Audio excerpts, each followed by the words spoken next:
Marky Worthington Podcast all day. All day. Dream by night. Don't buy me a drink. Just give me $10. Oh, dude, you look sweet. Yeah, you got a big beard, dude. Go down to the strip club with your floppy disk and turn it into a hard drive. Yeah, right. Thrown out by Big Tony. We're here to name names and make people feel more ashamed for shit that they're not proud of. Me and my best friend, Marky Worthington.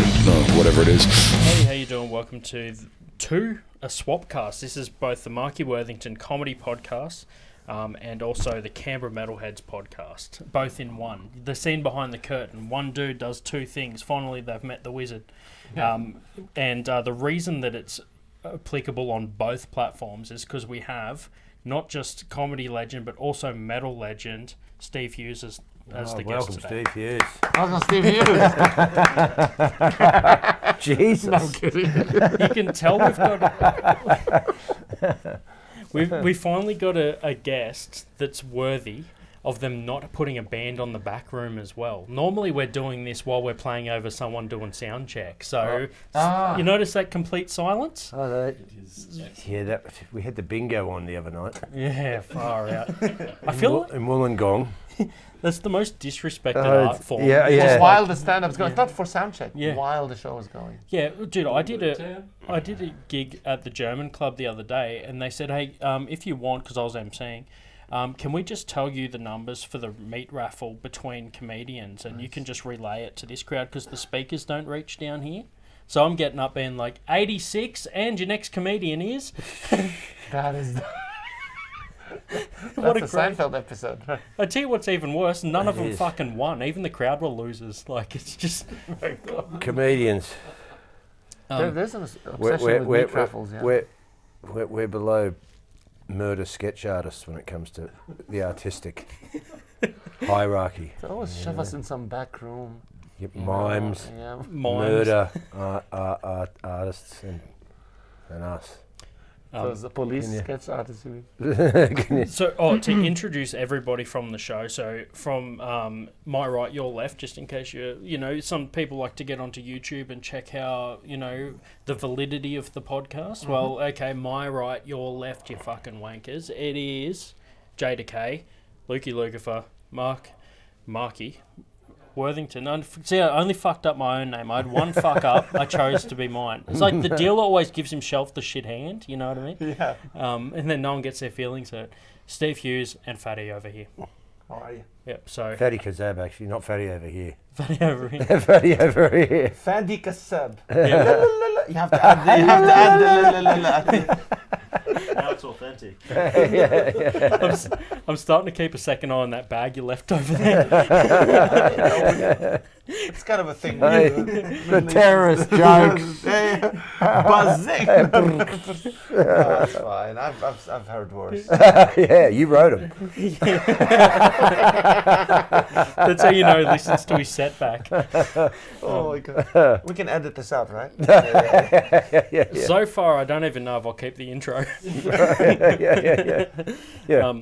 Now, we originally organised this gig towards the end of last year, and then it got canned, and because of your health, Steve. So, how good is it to be back up and playing, doing gigs? Oh, well, it's better than being in hospital. Did you ever have any people come in? Fuck, it's Steve Hughes. Well, yeah, the nurse did. I know you. You used to have long hair, then she'd bring this guy does comedy. Oh, really? Make us laugh. Oh, God. But I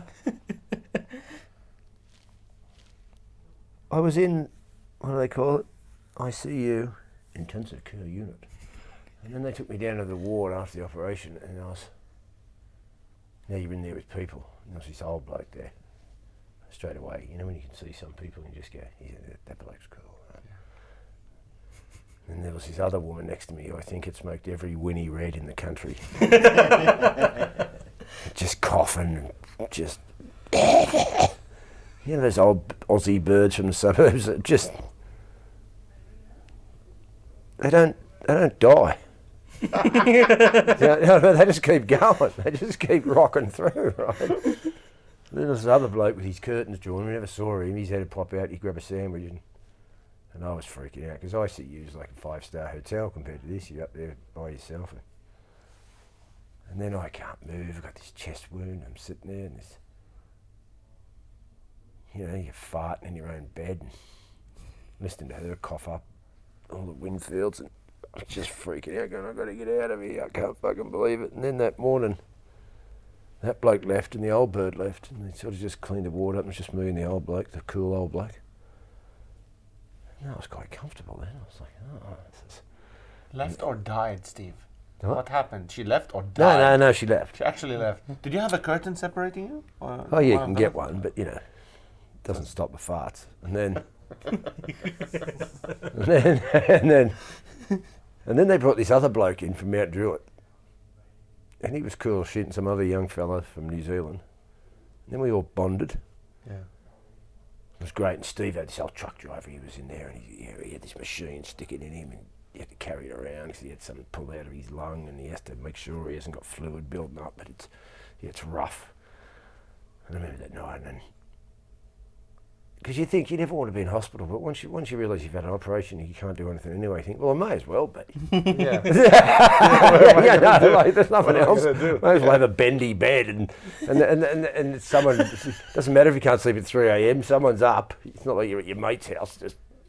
And then Steve over goes, it's going to be a rough night tonight. He's trying to get this thing out, but it's going to be in there another day. So we sat up with him, and he had a mate in, this Irish guy, and he was telling us he sells tractors and redoes tractors, this old Irish guy, and he'd been in hospital for about 8 months. And then my buddy from Nazul, Lachlan Mitchell, came in and saw me, and then that night, me and Steve, I thought, I have to sit up with Steve. He's going to have a rough night. He won't be able to sleep. He's got this machine digging into his guts, right? So you go, I'll sit up with him like this, and we're just talking. And then from behind the curtain, this Mount Druitt guy, he goes, excuse me, fellas, I'm just watching some boring shit on YouTube. Can I join in with the tractor talk? Right. So he must have had headphones or something. Right. He joined in, and he was a fucking funny guy, right? And you just feel better when you're with a bunch of blokes. As much as your mates are great, they can look after it, but when you're the bloke with a thing hanging out of his guts and some bloke with a fucking lump on his neck like this, you're all like, well, we're all fucked, aren't we? So the Kiwi guy had a lump. No, the Kiwi guy, the Mount Druitt guy had something. He goes, oh yeah, they just took this thing off me neck, mate. There's another one on the other side. By the time they're finished with me, I'm going to look like one of those birds on the front dash of your car. I go, I like this. And I had my ribs cut open and it's still healing. I'm going, stop making me laugh, you fucking cunt. It was funny as fuck. Split open. And then they discharged me about a day later, and I was pissed off. So I didn't want to go. They shouldn't have discharged you. No, too early. Too early, right? Too early I'm for like, heart surgery. And I'm like, and I didn't want to go. I'm like, even the nurse was coming in. You lot seem to have bonded quite well. I'm like, yeah, thank God you're not in here with a bunch of people you can't stand, right? And I didn't want to go. I never thought I'd be in hospital going, I don't want to go home. Yeah, it's fun. I want to stay here with these lads. Yeah, I mean, yeah, you could just all fucking rent a place together so you can relive it. Steve-O was one of those hardcore Aussie blokes, drove trucks, from Sydney to Cairns in one day, turned around, came back. Yeah. You know what I mean? He was still sitting there going, once this get out of me, I'll just drive down. And he's Irish, mate. I tell him, can you tell this fucking mental case he's not going to be doing anything for a few fucking months, Steve-O? He's one of these old blokes, I'll be right, you get it. But he was he kept your morale up, you know what I mean? Yeah, He's one of those old Aussie blokes, you'll be right, Steve-O, you'll be right. So you start to go for a bit of a self-pitying moment, you know what I mean? It's good to have some old Aussie truck driver there. She'll be right, mate. We'll be all right. Yeah. Can you imagine? He's coming down off the fucking speed. Yeah, I was turning into a wimp, and next minute, you'll be right, mate. You eventually wonder whether it's in your head or his saying it. Like, do I have a subconscious "she'll be right, mate" in the back of my head from now on?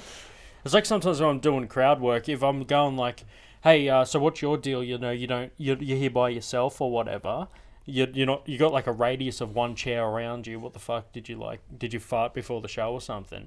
And then it's dead silent. I'm like, all right, so can you guys confirm, is there fucking actually someone there? Am I imagining a random person? Like, they give you nothing sometimes. It's a hard time to find out you're insane on stage. Yeah. So yeah, the how's the tour been so far? You just finished the Fringe Festival. Adelaide was excellent. Yep. Sold out every night except the weeknights. but it's still 3/4 full. So that was great, 'cause I haven't been there for like 10 years. And they're good crowds in Adelaide. Yeah. They're up for it. Mind, the crowds have been unreal, haven't they? Even up here. As he said, he goes, "You've got a distinct-looking audience, don't you?" I went, "Yeah." Yeah, they live in caravans, come in wheelchairs, and motorhead shirts, man. But they got a good sense of humour, haven't they? Yeah, people who come, I thought it's going to be, give me you're troubled and you're, and they come with leprosy and they come into the show. Is this Steve Hughes or Jesus curing cunts? They're all pretty healthy because Yeah, good. none of them is vaccinated, I think. That's what I'm just kidding. They're all really good. Like really tough blokes and, and the ladies with thick skin. The tour, like Wollongong was great. Unreal. Newcastle was great. Womble was great, just a bad venue. Well, not a bad venue, but just not good for comedy, not great. Yeah, it was a really good show. They treated us well. The venue, those venues that are not built for comedy, like hard, there's no carpet for it, there's just hard, echoey floors. Yeah. Stuff like that. And the ocean was right outside the window. It's a full view, it's right on the beach. Yeah. And when you have the soothing before the show, I don't think... You walk out, the crowd's asleep. The crowd is like... it's white noise, You just close your eyes and pretend you're getting a standing ovation. We did get a standing ovation. He did. Oh, shit. Yeah. It's... Which surprised me. It surprised me. They were loving it. They loved it, Steve. Yeah. It was unreal. We had no spotlight. Yeah, the light. There was no spot. There was no light. Two lights. Well, they were standing in the fucking way. We just had two lights on stools like this. Yeah. It's like a Halloween show. Like atmosphere. You're about to read Tales from the Crypt Keeper. Yeah, exactly. Yeah. Yeah. Felt like it. Yeah. You got to hold the torch under your face when you do the punchline. Well, that's what happened. So one light was from here and one from here. It's like... Yeah. We're far out. But we did what we could do. Yeah. So the Fringe was good as well. That's such a crazy time, right? Because there's so many fucking shows on. There's like 1,500 shows on there now. Yeah. Steve got good numbers. I didn't get one. No, I don't mind. I haven't been to Adelaide in years, but for me, if a festival you pay expenses that you spent going there, and you just pay that, you come back, it's a success. Yeah. If you don't come back with a loss. Oh, dude, I'm working towards the point of breaking even, so maybe I'll be there fucking one day. Working towards the point of breaking even. It's a good one to aim for. Yeah, exactly. It's like when I say to some people, like, "Oh, I covered costs." They're like, "Oh, so it was a failure," and I'm like, "It's the best show I've ever done." Yeah. That's like this quote. This YouTube comment I read the other day. Some economist was talking, and this bloke in the comment just wrote, "I was born with nothing, and I've almost got most of it left." That's poetry. Yeah. That's so good. The old man quotes that pretty regularly. We've got a couple of they are car projects, but they're essentially just rust stains in a paddock. And we're sitting there looking at it, and I'm like, what are we going to get rid of? Because he's starting to realise, like, I'm not going to get to these 15 car projects. He's almost 70, and he's like, this isn't going to fucking happen. And we're sitting there, we're looking at it, and Dad's almost doing the one day, son, you'll inherit all of this. And I'm like, oh, that's a pretty big burden to throw on someone, And he's exactly that. He's just like, well, I was born with nothing. And one day you'll inherit my name. The saddest part is he gets to wake up every morning and look at rust stains on the ground that are younger than him. He's like, fuck, I've done all right. Maybe it's keeping him alive. One day I'll get down to this. Maybe. Well, that's it. Well, it's nitpicking the projects that are going to be fun and doable, because then I can set out I'll start this one, and then I'll start this one, and I'll start this one, and then I'll start this one, but never finishes them. Yeah. So, like, acting as a project... After tea. Yeah. Once I've had me fish fingers. Fish fingers and chips and peas. Then we'll hit that old Commodore. That's your life in the UK, saying tea. It came out of nowhere, like, after tea, Yeah. Australia is too hot for tea. I don't know if people drink it here. It's just too hot. It's because we're founded on English heritage. Oh, we used to call dinner tea, though. Yeah. I still do. And you get that funny look. I invite people, come over for tea. They're like, what time? And I'm like, I don't know, 5:30, 6 o'clock. And they're like, getting a bit late. I normally have dinner around then. I'm like, fuck, wait, that's what we're doing. That's old 70s Australians. Come in for tea. Yeah, whereas now you say come over for tea, they think they're going to tell you the latest gossip about someone in town, spill the tea. Now they just come over for ice. Yeah. The tea and scones, right? People had that old... Scones or scones? Scones. Depends where you are. How good is this? I go for scones. Just, we get to look at the history of Australian tea versus dinner, okay? But with a bunch of fucking dudes that, from the distance, you might think we're discussing metal bands, beard products. I was about to say, this is for a metal comedy podcast. Yeah, there's been a lot of pretty broad spectrum. old cars, hospital visits, and fish fingers going on. Yeah, so that covers off the comment that says you wasted Steve Hughes' time talking about random shit, because I did an interview with Matt Skitz. He's doing those final shows. Yeah. Is he doing one here? No, it's only Adelaide. Nowhere else. He's not touring at all. Does he live in Adelaide? Yeah. Right, okay. So I did the interview in the back room, and I only caught on to Skitsy from King Parrot. I didn't know any of his SADX stuff or anything. I've heard it, obviously listened to it, but I had to come into it being like, hey, so I only heard you for the first time as a 19-year-old kid towards the end of your portfolio.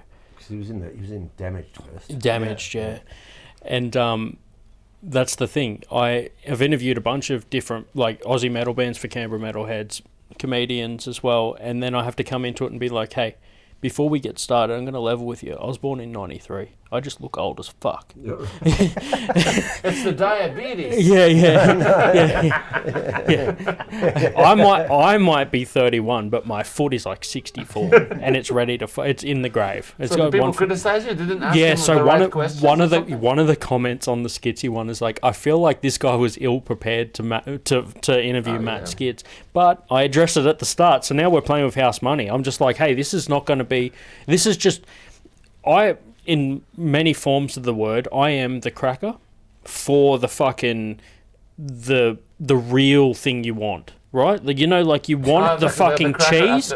Yeah, I'm also not just white. The white guy. Yeah.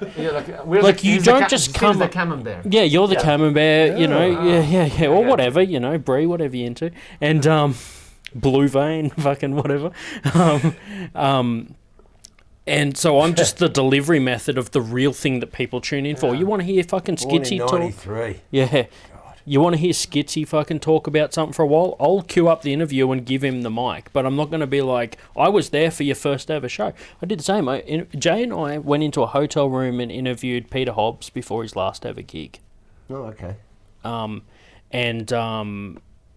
The same thing. Here's the mic talk, and he ran through a whole bunch of crazy shit. He's talking about the first time he ever met Slayer after all the years of not being able to play with Slayer, and having to go on before them, and then Kerry King giving him the nod as they passed each other in the hall as they went back. Did he support Slayer, did he? Yeah, in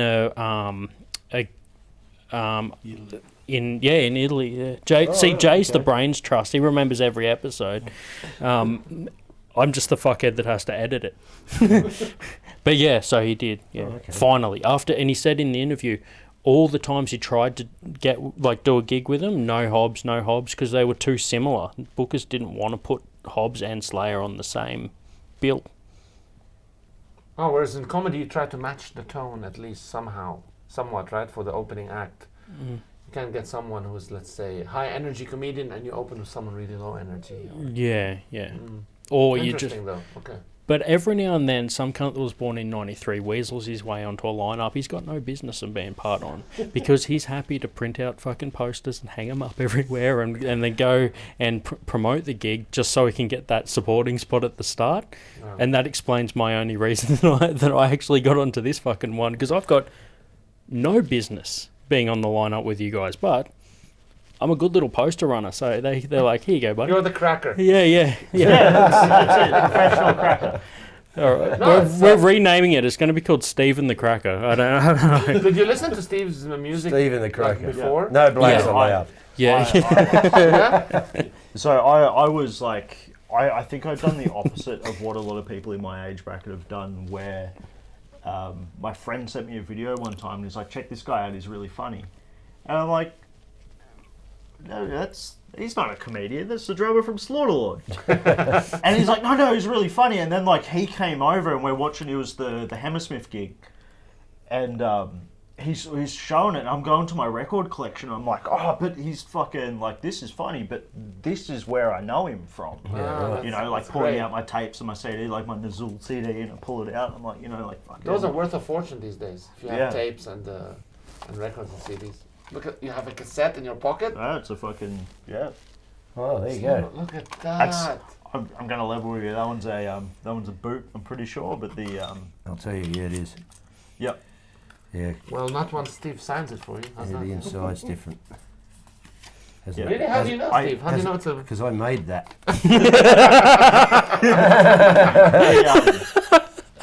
And this is like... I sat there with electrosets. Remember you get those things and you put them on the paper and then you rub the pen on them and they come off? Yes, I know that. Oh my that's God. That's how I did all this. Except it had all the thanks on list. the inside, Yeah, well, not the cunt that made that one, but the one that people... Oh, this is great. Yeah. How long have you had this? I've had that one a few years. I got it from a guy who I met down the coast who had an original copy. And he was like, oh, I'll give you a copy of my copy. So it was like, because I was like, I don't want to boot, and he's like, it's not like he's trying to justify ripping it off pretty much. He's like, it's not a boot. It's like, it came from an original, but he's like, I had to trade some like a shirt and a beer back. Wish I could have kept some originals. I don't even think I got one. Really? Nah. I'm sure you can find them. Just on this podcast, people are going to comment and say, we'll give you one, Steve. Yeah, there we go. Send it to the P.O. box. That's how good our crowd is. I've never given out an address that wasn't a P.O. box. Fuck off. And even then, sometimes when I'm going to collect the mail and there's someone sitting out the front, I'm like, he's going to see which number I get the mail out of so he can see which one's fucking mine. Yeah. This is awesome. Yeah, but it's the same with, you're just looking at that tape. So the local drummer here, Joel Green, is the original drummer from Armored Angel. Oh, okay. Yeah, I was sort of saying, how do I know that name? That's right. Am I right in saying original, Jay? Or I'd say so. Yeah. So see, that's the Brains Trust. JDecay, he'll be like, no, like in the past, he actually sessioned and then he became a full time. Like he's good. Still around. Yeah, we've interviewed him for the podcast. Yeah. He comes to the shows in Melbourne. Yeah, so he's done 3 episodes on Canberra Metalheads, but we did them in Melbourne at one of the studios there. We booked it out. And one of them, Slats from King Parrots, the bass guitarist, he was going to be the first interview and then Lucy was going to be the second. Lucy rocked up early and Slats didn't get there in time. So I interviewed Lucy first and then said, hey, do you want to stick around and sit in with the other interview? And midway through the interview, Slats is like, I used to buy fucking magazines with this dude in them when I first started playing bass. And I'm like, oh, so did you recognize him? He's like, yeah, I've been trying to keep it cool this whole fucking time. You just interview with a guy that I look up to. So nice, yeah. You know? I've never met those Parrot guys. I know the drummer.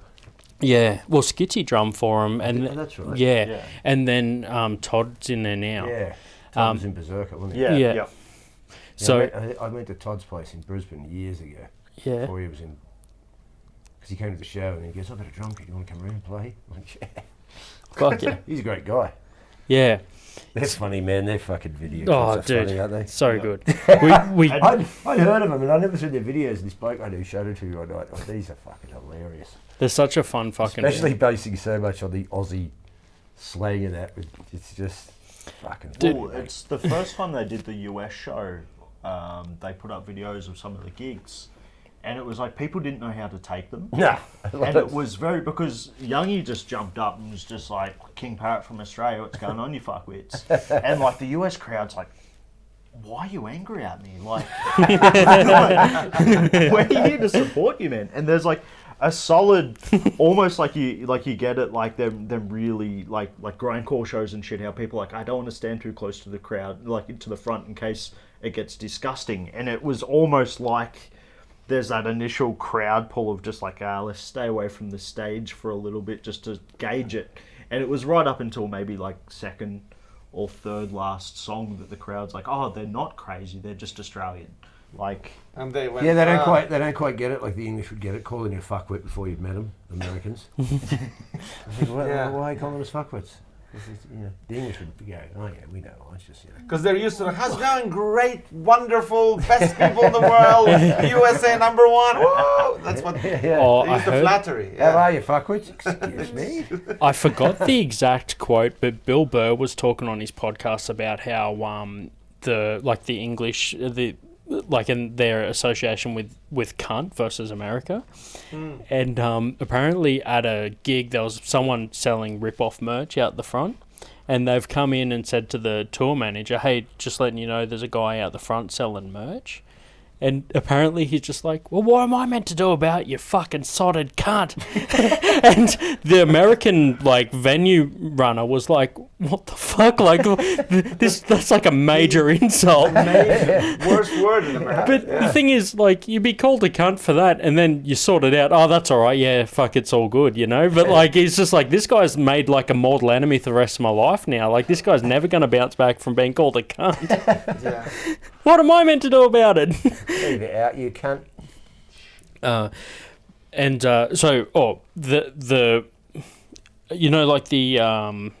American pickers and shit, where they validate whether stuff's worth money or whatever. Those shows. Yeah, those shows. Yeah. So, what you did with that album was pretty much what happened. I had an OG Armored Angel cassette, and I interviewed Joel, and I gave him the cassette, and I'm like, hey, I got this from a local metalhead that's had it since, from new. He had 2 copies and he gave me one. What do you think of this? And he's like, let me tell you of its first press. Opens it up and he's like, nah, second. My mum hand wrote on all the first press. She hand numbered all they made. Wow. So Joel and Matt, the two original members of Brothers, and they made their mum hand number, or didn't make. I'm sure she fucking just did it because they're happy that they just hand wrote all the first I used press. to hand write all the labels on their little things. Yeah. I had the same with talking to Glenn from Destructor not too long ago, and I got onto a copy of Holy Trinity Denied.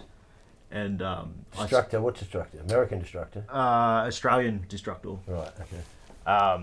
And same thing, I was like, hey man, I've just paid some money, this came from Europe, not sure if it's real. And he's like, oh, there'll be some biro on the inside, they were all hand numbered.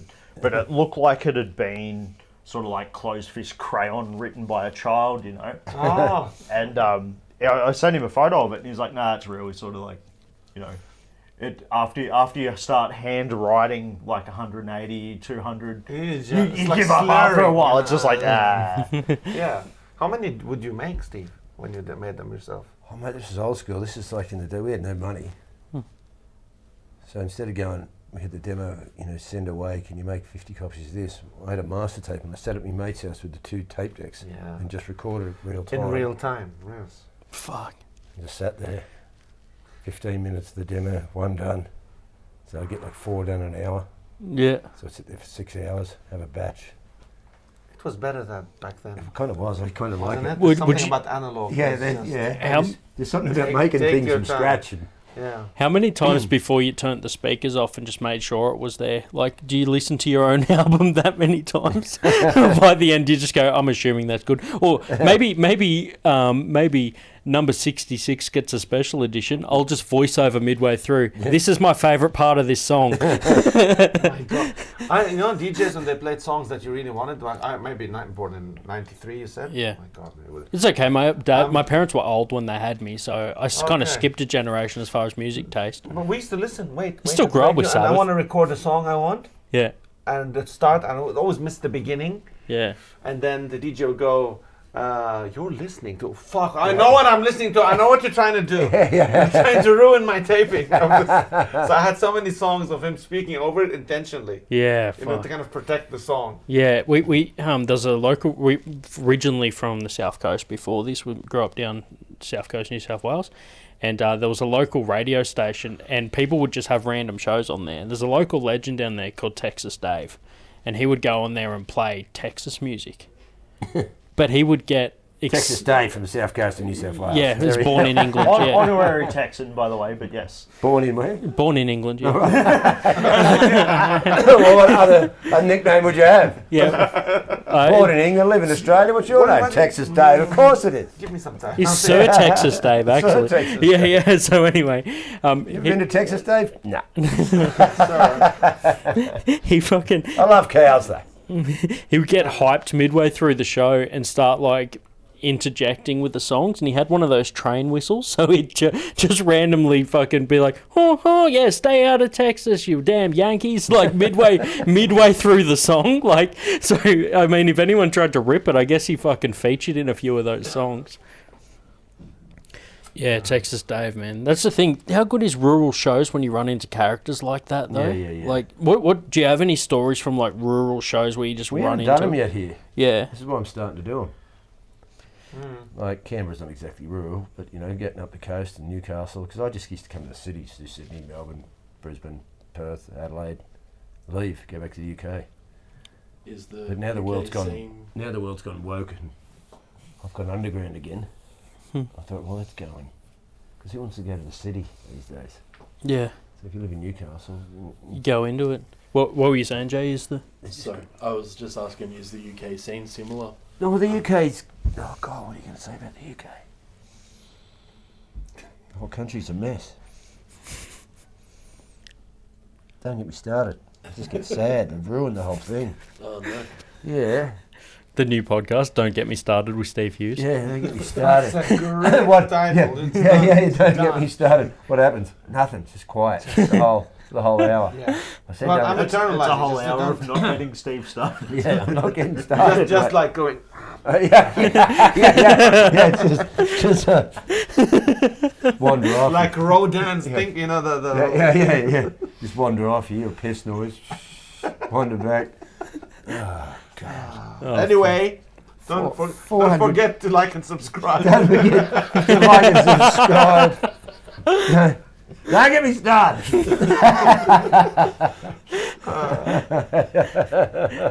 People would listen to it as ASMR, Steve. And then you Yeah. second you'll find episode- an audience. second episode's called "I'll Get Started After Tea," After tea. after me fish fingers and Yeah. peas. Yeah. How much are those fish fingers? So don't get me started. See, I didn't know much about metal. I was asking Steve because you were the first thrash metal in Australia, thrash metal band. And I said to him, "What's death metal?" And he explained thrash metal, and I forgot everything he said to me. Like the death and thrash, that's all I remember. I know there are more genres. Black. Yeah. Black metal. There's death thrash. There's war metal. I think there was a. I remember. I stayed up. Fuck. Went so hard the string. There's no top string anymore. I think it was a Spicks and Specs episode you were on way back, and it was one of them like fucking school night, and I was like, I'd already fucked up my schooling career by that point, so I was like, I'll stay up to watch this. And this is the exact thing where they're like, oh, but what is black metal, or what is this? And you went into the full, but no one else on the cast of the show at the time was remotely a musician. No, I had no idea what And then one person goes, I think you were talking about might have like black metal or something like that. Someone goes, like soil work. And then just the look that washed over your face of just to simply answer with, No, it's not like soil work. that's not black metal. Soil work is kind of Swedish metalcore, isn't it? Probably Yeah, verging into power metal. but it was Probably started death metal. It- Yeah, no, like Swedish death metal. what's that other one that turned kind of, what were they called? 3 words in the title. at the gates. No, At the Gates stayed pretty. They were melodic death metal, weren't they? Yeah. Creating, but they stayed pretty heavy. What was the other one? Oh fuck, I can't remember. One of Joe's favourites, At the Gates. Yeah. Yep. In Flames. In there, Yeah. yeah. Hey, That's the one. see? Like I told you, dude. He's the brains trust. Yeah. And it's 2 words. Yeah, 2 words. So Yeah, but do you notice Jay even split flames figured it into out 2 on 2 words? levels, that's what I'm saying. Yeah, but if What you it is in and- the playback, Jay said in flames. Like he still gave you the point and made it 2 words. Yeah, In yeah. flames, Yeah, yeah. yeah. Yeah, they didn't quite reach the because then it became 3 words. Yeah, To be yeah. metalcore, you had to have My Chemical Are they Romance British or and- Australian or Swedish. American? Swedish. Yeah. It's because every time an Aussie would tell you they'd say "in flames, mate," you thought it was 3. Oh, there's mate. yeah. They started death metal, but then went a bit sort of newy metal, didn't they? Yeah, they're pretty light on nowadays. Yeah. We've interviewed so many different bands. Most of them because they had gigs here, so we were able to like get them here. And I didn't get an interview, but we were talking about game shows, right? TV shows. I seen when we were kids. We used to watch when YouTube first was kicking off. We just search random shit, and we seen this video of Danny Filth on a fucking panel show, right? Danny Filth's the singer of a band called Cradle of Filth from England. Yep. Makes sense, doesn't Yeah, it? yeah. I saw him on the tube one night. Oh, really? Yeah. Because I got on the tube and he's standing there with his missus and some other bird, goffed up, of course. And he's a short fella. I just remember standing there going, who's that? Why do I know that guy?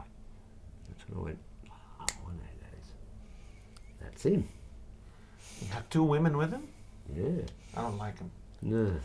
That's Already, That's less than like he's taken away from someone else, you know. Me. Yeah. I was going home to have a kebab. Drummers get all the action, Steve. Oh, Drummers, yeah. baby. Nah, he's Really? the I fucking was sitting at home singer. watching Starsky and Hutch episodes on YouTube. Whereas he was out there creating them. You know what? You invested in your mind. That's what you did. Because you know You're fantastic. You can't drum forever. Can you? Can you keep becoming drum till 60, No, 70? no. And ultimately, you're not as fast as the young ones, and and all that. So, but Yeah. comedy is longevity. So It is Do it longevity. like Carlin. It's not sort of sexy as drumming, though. yeah. Well, Well, you know. hey, Is there I any sexiness in comedy? There are sexy comedians. Well, Yeah. Russell Brand gets described as sexy. Because women are attracted to damaged comedians. If a comedian's I'm there, damaged. You're too happy to be damaged, Steve. I'm not happy. I'm Guys, he's damaged. I'm Just let him- damaged. ladies, if you want, he's damaged. I'm Not working usually- on I'm working on the inner. No, not to be psychological shadow confused world. with Skitsy's first band, Damaged. No. Yeah. Skitsy And is I'm damaged damaged. physically, emotionally, mentally. He's ticking all the boxes. I went to visit him after his heart surgery, and he said, I said, how's it going? Because they take the heart out. And he said, so my body thought, like, I'm dead. Like, he said to me there was a separation. I did wonder that. So physically, If the what's it? subconscious mind's going, are we dead? Are we dead? Yeah. Where's the heart gone? Where's it on a plate? Isn't that amazing? It's crazy. I At the totally same time, understand what that's he's like saying. metal as fuck. Like, Yeah. You're right. That's the idea. So, when he said physically damaged, you're right. He just wasn't part of the surgery. That dude was just in the corner egging on the surgeons. She'll be No, right. I love that the heart said, look, I'm going to set this one out. You do your thing. Yeah. Yeah. Just bring me back once Just you're bring done. you Once back you're when you're done. finished. Yeah, it's But, some women love All right, scars. what's the time? Yeah. I've got to get my brain into gear. yeah. 7. Well, Yeah. I'm going to wrap up that whole story of meeting Danny Filth. I was so nervous I nearly called him Mr. Filth. That basically Excuse me, sums Mr. Filth. And I was like, hey, can you sign my friend's Pokemon card? Because it was the only thing we had to sign. And he starts writing, I said, his name's Ben. And he writes B-E-A. And then I'm like, wait, it's Ben. And he looks at me and he goes, oh, his name's Ben. I thought he said his name was Bean. I thought, that's a fucking weird name, isn't it? So from that day onwards... I've never really been in the Cradle of Filth, but I was listening to some of their new songs the other day. Good, nice production. very well produced. Yeah. Great guitar sound. Yeah. And Yeah. while he was on that game show, he stood up to deliver a point, and then he sat down. They said, why did you sit back down? They said, it's because he's got soil from the homeland on the seat. What? Soil from the homeland, like Dracula. Like it. Oh, Always end on a fucking solid punchline, people. So see that?